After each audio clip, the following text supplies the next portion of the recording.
pagi semua. Saya ialah moderator pada hari ini. Nama saya ialah Lim Jia Shin. Di sebelah kanan saya iaitu Shi Yong Sing dan juga Tiger Sing. Pada hari ini kami akan menganalisis sebuah artikel kajian yang bertajuk Program Pencegahan dan Rawatan Kaunseling untuk Mengatasi Isu Buli di Sekolah Menengah. Kami akan mengkaji secara terperinci tentang keutuhan wacana, kejelasan dalam penulisan serta rujukan berdasarkan sumber yang sahih. Sebelum kami menganalisis artikel tersebut, kami akan menerangkan sedikit tentang pengenalan keutuhan wacana dalam penulisan akademik terlebih dahulu. Bolehkah Yong Sing terangkan sedikit tentang maksud keutuhan wacana? Ya, boleh. Keutuhan wacana ialah aspek yang sangat penting dalam sesebuah penulisan dan akan menentukan sesuatu penulisan itu boleh dianggap sebagai wacana atau hanya merupakan kumpulan ayat yang tidak teratur. Utuh bermaksud tidak rosak. Jika merujuk kepada Kamus Dewan Perdana 2021, keutuhan bermaksud kesempurnaan, wacana pula bermaksud suatu kesatuan idea. Kamus Dewan Perdana 2021 juga mendefinisikan wacana sebagai keseluruhan tutur yang merupakan satu kesatuan buah fikiran, fakta atau cerita. Justeru, keutuhan wacana bermaksud satu kesatuan idea yang sempurna. Baik Yong Sing, jadi keutuhan wacana bermaksud satu kesatuan idea yang sempurna. Nampaknya, keutuhan wacana merupakan perkara utama yang akan dilihat dalam sesebuah analisis wacana. Ya, aspek keutuhan wacana memang perlu diberi perhatian bagi menjamin sesuatu penulisan akademik mempunyai kesatuan idea. Terima kasih kepada Yong Sing atas perkongsian yang baik sebentar tadi. Sekarang, saya ingin bertanya kepada Kesing, bagaimanakah keutuhan wacana dapat dikesan dalam sesebuah artikel? Baiklah, sebenarnya keutuhan wacana dapat dikesan melalui susunan yang berurutan atau teratur. Terdapat dua aspek penting yang boleh menghasilkan wacana yang utuh. Oh, tadi Kesing ada sebut tentang dua aspek penting yang boleh menghasilkan wacana yang utuh. Apakah dua aspek itu? Dua aspek tersebut ialah koheren dan kohesi. Baiklah, bolehkah Kesing menerangkan lagi tentang dua aspek tersebut? Tentulah boleh. Aspek pertama adalah sebuah artikel itu harus mempunyai koheren. Koheren merupakan perantaraan gagasan idea yang menunjukkan sesuatu idea atau fikiran dijalin dalam sebuah cerita atau peristiwa untuk membentuk teks. Peristiwa atau cerita yang disampaikan mempunyai makna. Hal ini bermaksud koheren merupakan kesinambungan idea yang disusun secara teratur dengan jalinan yang kemas dan rapi menjadikan wacana itu suatu teks yang bermakna. Ringkasnya, koheren merupakan gagasan idea yang terbentuk dan digunakan untuk menyampaikan sesuatu dan idea tersebut mengandungi makna yang ingin disampaikan. Perkaitan yang berlaku antara satu bahagian dengan bahagian yang lain atau bab dengan bab yang lain sehingga memiliki kesatuan makna juga menunjukkan wujudnya koheren. Selain itu, sesebuah artikel perlu wujudnya kohesi. Kohesi merupakan keserasian hubungan antara suatu unsur linguistik dengan unsur linguistik yang lain. Kohesi juga bermaksud kesepaduan dalam penulisan. Kerasian hubungan ini dapat dilihat melalui hubungan antara satu perkataan, frasa atau ayat dengan perkataan, frasa atau ayat yang lain. Dalam wacana yang sama dengan kebiasaannya menggunakan penanda wacana dan kata penghubung. Terima kasih atas perkongsian Kesing. Nampaknya koheren dan kohesi merupakan dua aspek yang amat penting untuk menghasilkan wacana yang utuh. Persoalan saya kepada Yong Sing ialah bagaimana kita dapat menentukan sama ada sesebuah wacana itu berkualiti atau tidak. Sekiranya kita harus menentukan sesebuah wacana itu berkualiti atau tidak, keutuhan wacana memainkan peranan yang penting. Hal ini dapat dilihat daripada hubungan bahagian-bahagian dalam wacana dari segi semantik, leksikal, gramatikal dan fonologi. Terdapat 4 keutuhan wacana iaitu keutuhan semantik, keutuhan leksikal, keutuhan gramatikal dan keutuhan fonologi. Oh, Rupa-rupanya. Terima kasih kepada Yongxing. Kexing boleh tak bagi satu contoh keutuhan semantik dalam artikel tersebut? Contoh yang boleh kita jumpai ialah tambahan pula. Buli secara memulau turut melibatkan penolakan terhadap mangsa dan pembuli yang mungkin tidak suka kepada murid yang mematuhi peraturan yang ditetapkan. Tindakan ini tidak hanya mengecilkan martabat dan hak individu yang menjadi mangsa, tetapi juga merosakkan suasana pembelajaran dan masyarakat sekolah secara keseluruhannya. Contoh ini adalah di bawah kategori hubungan sebab dan hasil. Hubungan sebab dan hasil membawa maksud. Disebabkan sesuatu perkara, maka akan membuahkan sesuatu hasil. Hubungan ini boleh dalam bentuk positif atau negatif. Baiklah, bolehkah Yongxing bagi saya contoh lain yang menunjukkan keutuhan semantik? Boleh, Jia-Qian. Contoh lain bagi keutuhan semantik ialah hubungan sebab dan tujuan. Bagi pengetahuan semua, hubungan sebab dan tujuan adalah bermaksud seseorang melakukan sesuatu perkara kerana tujuan tertentu. Contohnya, akhir sekali melalui pembentukan dan pelaksanaan gelak pencegahan jenayah, pelajar dibekalkan dengan kesedaran dan strategi untuk mencegah perilaku jenayah dan konflik di dalam sekolah. Inisiatif ini membantu membentuk sikap proaktif dalam menjaga keamanan sekolah dan mewujudkan persekitaran pembelajaran yang kondusif. Terima kasih kepada Kexing dan Yongxing. Jelaslah bahawa terdapat dua jenis hubungan keutuhan semantik boleh didapati dalam artikel ini, iaitu hubungan sebab dan hasil serta hubungan sebab dan tujuan. Sekarang, bolehkah Kexing mengulas tentang keutuhan leksikal? Boleh, Jia-Qian. Hubungan dari segi leksikal dan hubungan ialah hubungan wacana berdasarkan pemilihan dan penggunaan perkataan yang sesuai dengan makna yang ingin disampaikan. Terdapat 6 hubungan leksikal, iaitu antonim, sinonim, homonim, hiponim, homograf dan polisem. Baiklah, sekarang kami sudah memahami tentang apa itu keutuhan leksikal. Saya akan bertanya kepada Yongxing. Adakah artikel ini mempunyai contoh keutuhan leksikal? Ya, Jia-Qian. Artikel ini mempunyai contoh keutuhan leksikal seperti hiponim. Hiponim ialah makna umum yang melengkumi makna khusus.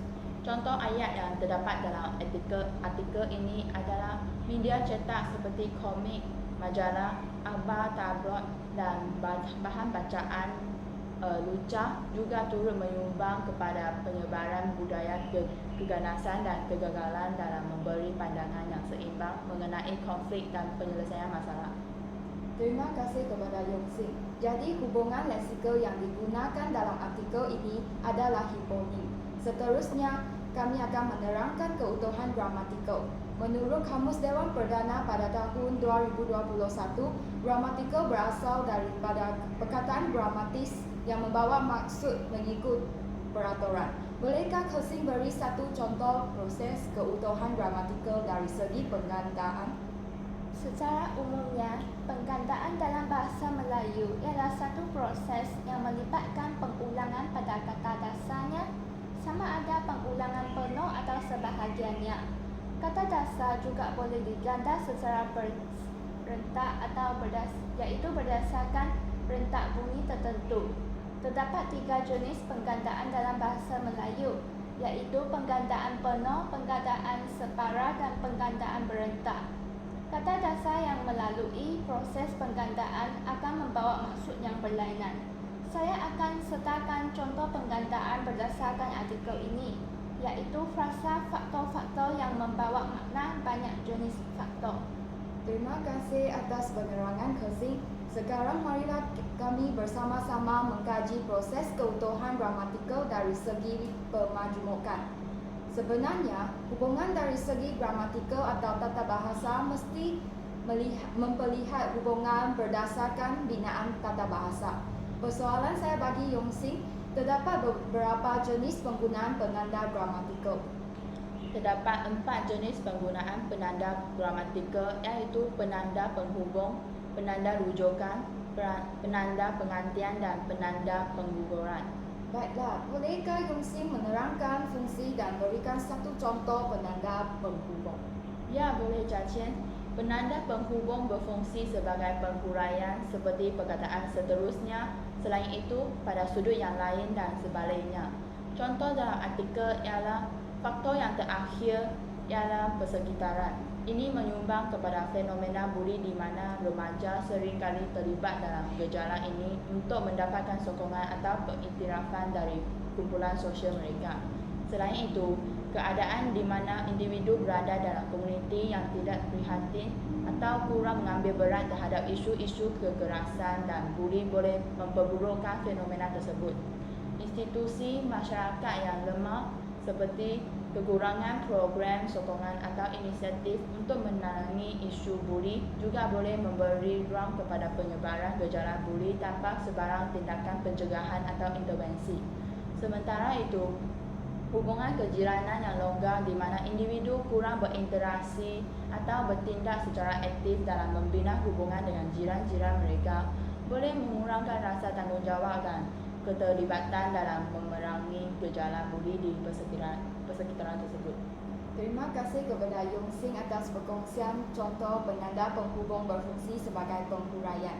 Saya ingin bertanya kepada Kesing bahawa penanda penghubung selain berfungsi sebagai penghuraian, ada tak fungsi yang lain? Ya, Jia Qian. Penanda penghubung juga berfungsi sebagai pengembangan idea dan berfungsi sebagai penambahan.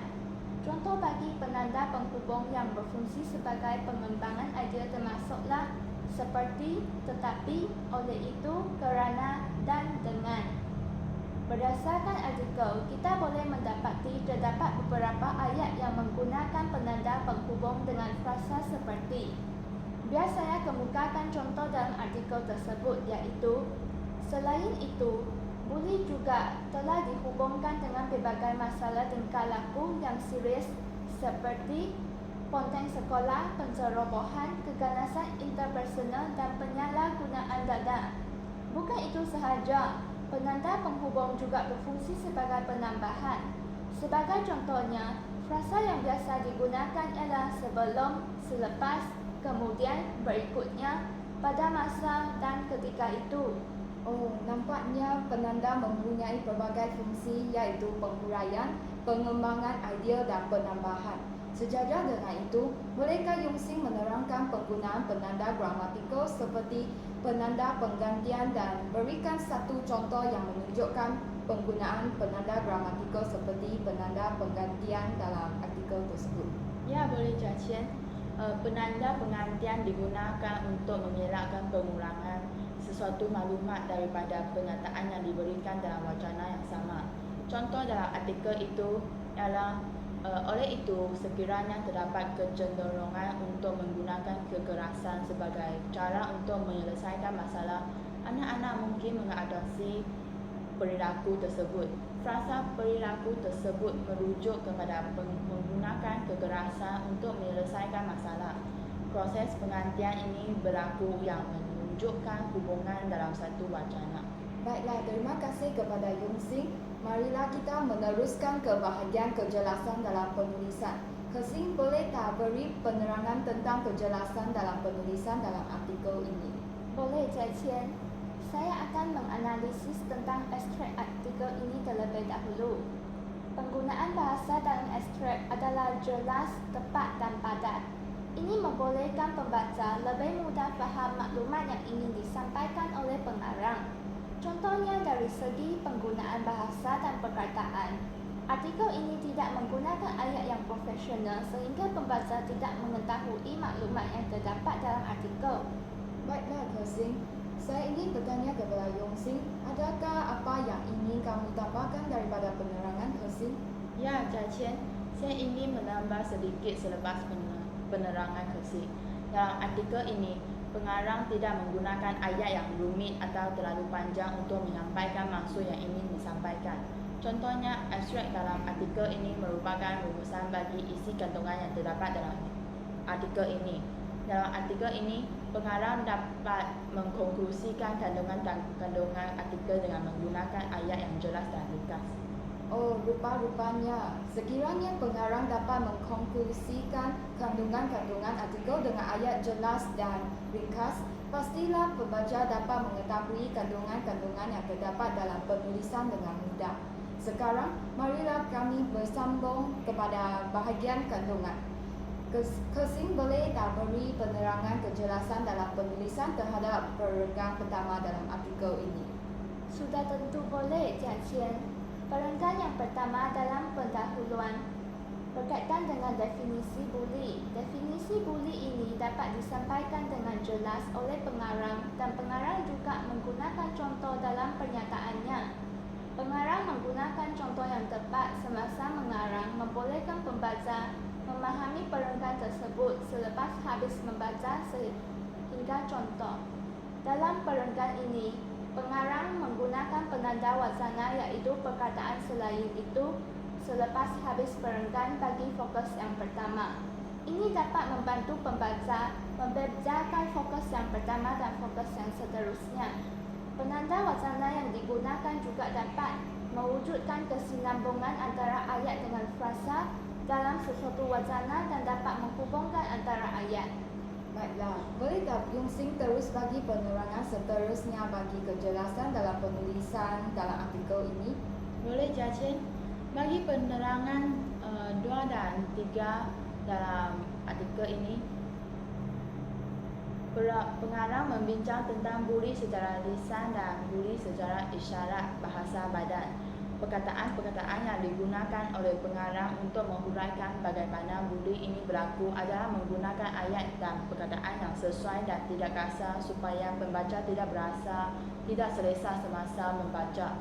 Pengarang menggunakan ayat yang sesuai untuk menghuraikan buli dan pembaca dapat mengetahui buli dengan lebih mendalam.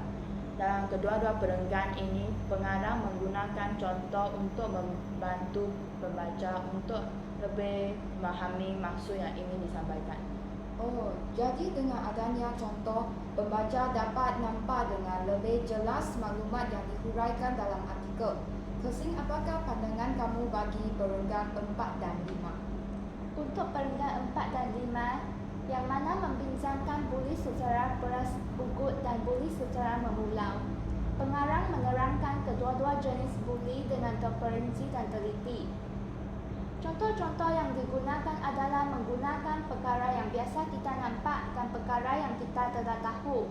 Selepas pengarang memberikan contoh, pengarang juga memberi penerangan yang selanjutnya untuk memperkuat lagi pemahaman pembaca dalam fokus ini.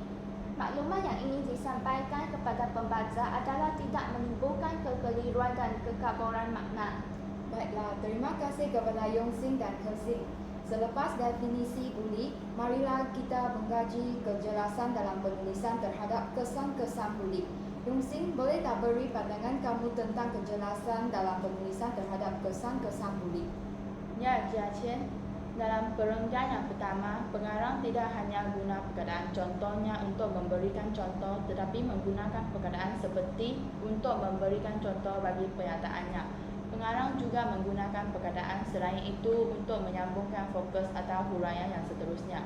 Dalam fokus kesan-kesan buli ini, pengarang bukan hanya menggunakan perkataan selain itu sahaja untuk meneruskan perkongsiannya, tetapi pengarang juga menggunakan perkataan tambahan pula dan oleh itu sebagai penyambung ke ayat yang seterusnya. Oh, nampaknya pengarang telah banyak menggunakan penanda wacana sebagai penyambung ke ayat yang seterusnya. Persoalan saya bagi Kesing ialah, apakah pandangan kamu tentang kejelasan dalam penulisan terhadap faktor-faktor buli? Baiklah, Jia Qian. Soalan yang ditujukan sungguh menarik. Selepas pengarang membincangkan kesan-kesan buli, pengarang meneruskan penerangan dengan faktor-faktor buli seperti faktor ibu bapa, faktor sekolah dan juga faktor-faktor lain. Pengarang mengulas faktor-faktor yang berikut dengan menggunakan penyusunan perkataan yang sesuai dan struktur ayat yang teratur. Pengarang menulis faktor utama terlebih dahulu sebelum menghurai dengan lebih teliti. Susun atau ayat sangat baik dan fakta disampaikan secara teratur dalam setiap perenggan. Isi-isi yang dinyatakan juga adalah lengkap dengan makna yang jelas dan mudah difahami. Baiklah, terima kasih kepada Kersing. Seterusnya, bolehkah Yung Sing memberikan penerangan tentang kejelasan dalam penulisan terhadap inisiatif Kementerian Pelajaran Malaysia? Ya, boleh Jia-Qian. Pengarang menggunakan berbagai contoh yang kuat untuk menyokong penyataannya dalam menjelaskan inisiatif Kementerian Pelajaran Malaysia. Ini akan membolehkan penulisan diterima oleh pembaca. Pengarang menerangkan bahagian ini dengan menggunakan ayat yang sesuai dan tata bahasa yang baik. Pengarang membincangkan bahagian ini dengan mendalam dan menggunakan bukti atau data yang benar untuk menggunakan statistik di bahagian yang sesuai. Dengan ini, pembaca dapat mengetahui dan memahami pernyataan pengarang dengan lebih baik. Ya, memanglah pengarang haruslah menggunakan bukti atau data yang benar serta menggunakan statistik di bahagian yang sesuai. Dengan itu, informasi yang disampaikan oleh pengarang tidak akan mengelirukan pembaca dan pembaca dapat memahami artikel tersebut dengan lebih baik. Di samping itu, artikel ini telah menulis tentang isu dan cabaran. Saya ingin bertanya kepada Kersing kejelasan dalam penulisan terhadap bahagian isu dan cabaran. Baiklah, saya akan mengemukakan pandangan saya. Dalam bahagian isu dan cabaran, pengarang menjelaskan isi-isi dengan menggunakan struktur ayat yang jelas dan pernyataan fakta yang logik dan rasional. Pengarang mengambil ayat-ayat pengarang lain dan menulis rujukannya dengan cara yang betul. Penyusunan idea-idea pengarang adalah teratur dan senang untuk dibaca dan difahami. Pengarang membahagikan isi-isi yang terdapat dalam isu dan cabaran dengan tersusun. Penulis mengembangkan idea-idea dengan terperinci dan ini mampu menghasilkan penulisan yang koheren dan menarik. Baiklah, persoalan saya bagi Yung Sing ialah apakah pandangan kamu tentang kejelasan dalam penulisan terhadap strategi untuk menanami isu buli? Pada pandangan saya, kata-kata hubung digunakan dalam penerangan untuk mewujudkan kesinambungan antara ayat-ayat dan antara perenggan dengan perenggan. Penulis menggunakan kata hubung untuk mengaitkan antara isi dengan huraian, contoh dan sebagainya. Isi dan huraian pengarang adalah jelas dan pembaca dapat melihat perkembangan idea-idea yang dinyatakan dengan baik. Penjelasan dalam isi-isi yang dinyatakan adalah jelas dan ringkas. Terima kasih kepada Yung Sing dan Kersing. Kersing, bolehkah kamu menganalisis kejelasan dalam penulisan artikel ini secara keseluruhan? Tentulah boleh, Jia-Qian. Susun atau ayat dalam artikel ini disampaikan secara teratur antara perenggan dan idea dituliskan dalam ayat yang tersusun dan ringkas. Ayat-ayat dalam artikel ini adalah bertautan dan ini bermakna artikel ini adalah kohesi. Artikel ini mempunyai pertautan yang jelas dan dapat menyampaikan makna dengan tepat dan tidak menimbulkan ketaksaan. Hal ini akan memudahkan pembaca mengikut aliran idea dan memahami maksud yang ini disampaikan oleh penulis.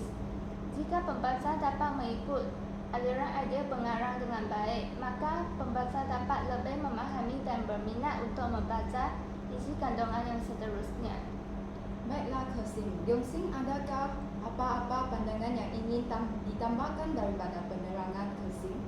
Ya, pada pandangan saya, penulisan ini mempunyai susunan yang teratur, isi yang lengkap dengan makna yang jelas dan mudah difahami. Pembaca dapat mengetahui isi-isi yang terdapat dalam artikel dengan baik dan dapat menangkap maklumat yang ingin disampaikan oleh pengarang. Ayat-ayat yang digunakan dalam artikel ini adalah gramatis dan jelas. Struktur ayat yang ringkas dan tersusun membolehkan pembaca membaca artikel ini dengan lebih mudah. Penulis dapat mengaplikasikan aspek kohesi dan koheren dalam penulisan dengan baik untuk memastikan makna yang ingin disampaikan jelas dan mudah difahami. Dalam penulisan ini, penulis menggunakan bahasa yang formal dan tidak menggunakan bahasa dialek atau ayat-ayat yang meleret-leret. Terima kasih kepada Yung Sing dan Kersing kerana sudi kongsikan pandangan kalian tentang kejelasan dalam penulisan artikel ini. Sekarang, mari kita bersambung ke bahagian terakhir iaitu penganalisis tentang rujukan berdasarkan sumber yang sahih. Bolehkah Kersing beri sedikit penerangan tentang rujukan artikel ini? Saya telah mendapati bahawa kebanyakan rujukan artikel ini adalah daripada artikel tanpa Digital Object Identifier (DOI) dan juga dokumen daripada organisasi badan kerajaan. Sebagai contoh, artikel ini mempunyai 12 rujukan. Hanya rujukan ke-6, ke-7 dan ke-8 merupakan dokumen daripada organisasi badan kerajaan. Manakala yang lain adalah rujukan daripada artikel tanpa Digital Object Identifier (DOI). Oh, rupa-rupanya. Persoalan saya kepada Yong Sing ialah dalam artikel ini, adakah terdapat kesalahan dalam membuat rujukan? Ya, ada Jashin. Kesalahan rujukan dalam artikel ini ialah tidak italik nama jurnal dan juga nama dokumen. Rujukan sebenarnya perlu dibetulkan dengan format seperti yang ditunjukkan dalam slide pembentangan.